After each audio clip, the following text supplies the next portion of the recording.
Today we're going to be talking about the Salomon Predict RA.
.15 miles, 8 minutes, 5 seconds per mile in the Salomon Predict RA. My first run in a Salomon and my first run in this shoe. Now, before I get into the shoe itself, a couple of caveats that I think I need to lay out. This is, like I said, my first Salomon shoe, so I don't have any experience with the brand coming into this. Normally, I'm a Nike guy.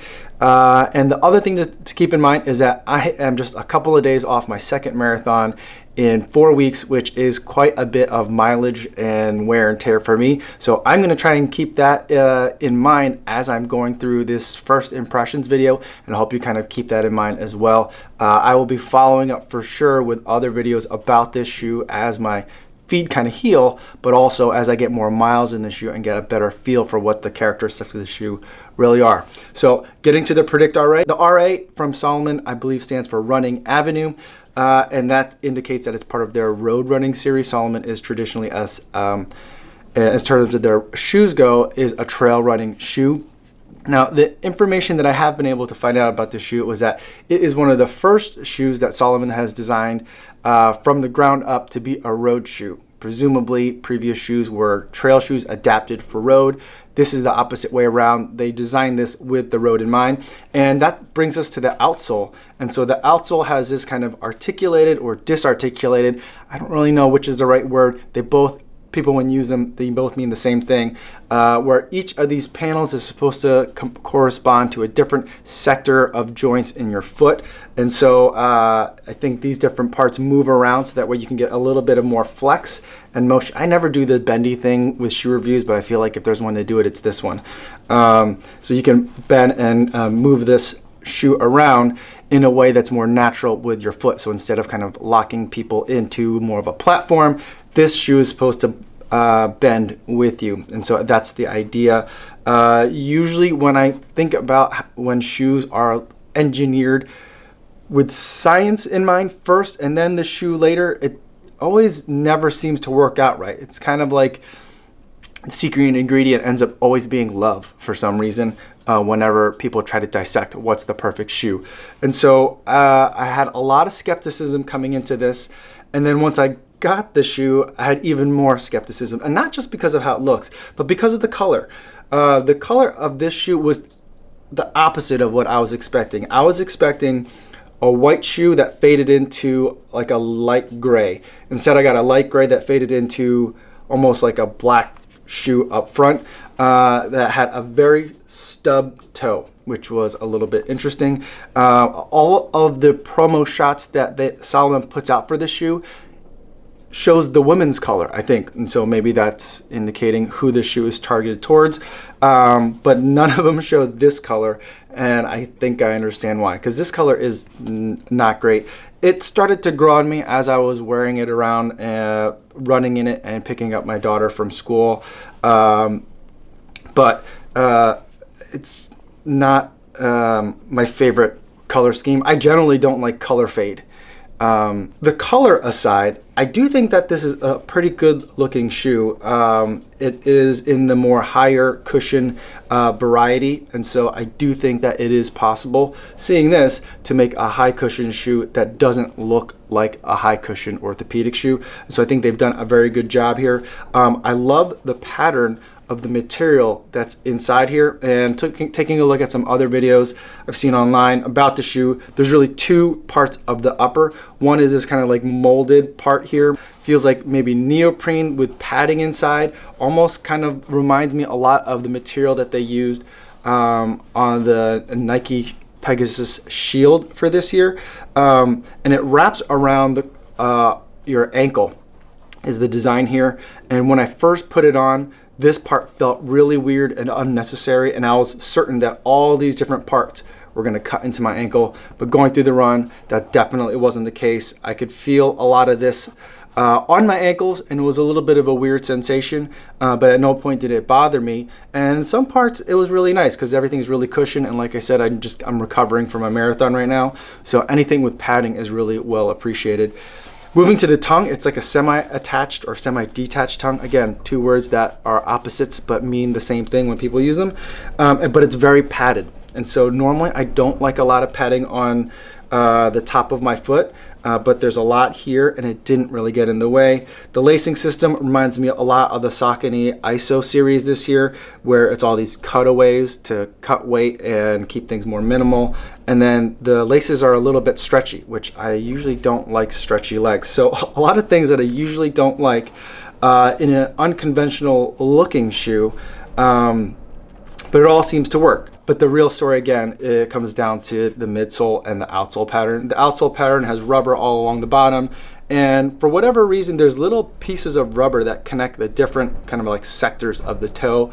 I don't know if that keeps it from getting too wobbly and too kind of wonky in terms of how your foot is going to strike the ground, but it's weird because it creates these like little channels or like little tunnels underneath the channels inside the grooves here, which I just think is a weird an unnecessary effect, but that is what it is. The grip on it, I had no problems with grip. Absolutely dry conditions out there today, so not really a great way to test it.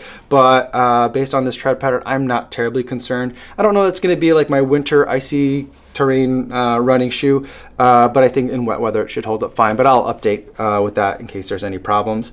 But in terms of the overall ride of the shoe, I really thought that this was going to be in that kind of a great shoe for long, slow runs or a recovery shoe. It's kind of where I put all the shoes that I don't really love because there's a lot of shoes that kind of can work in that way.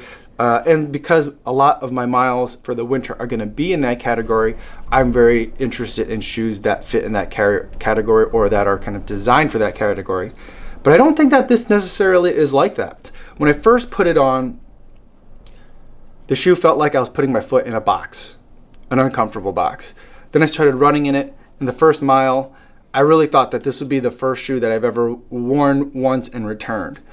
But after I got about a mile into it, it kind of relaxed a little bit, or my foot kind of got used to what this shoe was doing. Not that it's doing anything too crazy or uncomfortable or that feels like instantly different. But it didn't feel super soft and cushy. It didn't feel like it was mushy, but it didn't feel like it was trying to propel me forward. It was just kind of there, and I was thinking I just need to get through today's run, and we'll kind of figure something out after that. But after the first mile, I started to really like this shoe. I don't really know how to explain it. I don't think that this wants to be your like low and slow day shoe. I think this shoe wants to be more of like your medium pace or medium day shoe. The more I got towards the front of the shoe, the more I seemed to like it. Now granted, I'm still recovering from a marathon, and so I really couldn't put it through faster paces today. I just don't have it in me right now, and so that remains to be seen. But I do think that the way this shoe is designed, it's not meant for you to be basically like speed walking in it. This shoe really wants you to be doing more of a something from the midfoot on, at least for the way that my foot strikes and the way this shoe kind of works on my foot. And I think that's kind of the ideal with this shoe, is with the way that it's designed and with the different kind of sections that it has and the movement that it wants to encourage, is that for different people in the way they stride and the way that their bodies want to run, it should be able to accommodate well. And so far, I think it's kind of doing that. So it's a bit of a surprise to me. I like this shoe a lot more than I thought I was, and I like it substantially more than when I first put it on, or even that first mile. So I'm looking forward to my legs getting better, number one, just so that I feel better, but number two, so I could put a lot more miles in this shoe, because it's